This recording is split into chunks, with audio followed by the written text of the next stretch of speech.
সন্ধ্যা 7টা থেকে ইডেন গার্ডেনে high voltage match Bharat এবং ওয়েস্ট ইন্ডিজ। যে জিতবে সে সেমিফাইনালে। তিনটে টিম অলরেডি উঠে বসে আছে, এদিকে সাউথ আফ্রিকা, ওইদিকে নিউজিল্যান্ড এবং ইংল্যান্ড। ইংল্যান্ড তিনটে ম্যাচ জিতেই কিন্তু পৌঁছেছে এবং নিউজিল্যান্ড একটা ম্যাচ জিতে সেমিফাইনালে পৌঁছে গেছে। তো যাই হোক, আজ ইডেন গার্ডেনে হাই ভোল্টেজ ম্যাচ ওয়েস্ট ইন্ডিজের জন্য। ইডেন গার্ডেন কিন্তু খুব ভালো মাঠ একটা, কারণ ভালো রান করে ওয়েস্ট ইন্ডিজ প্লেয়াররা।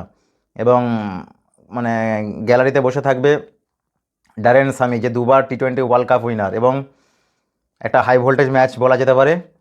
টি-20 ওয়ার্ল্ড কাপ 2026 ওয়েস্ট ইন্ডিজ বনাম ভারতের, যে জিতবে সে সেমিফাইনাল।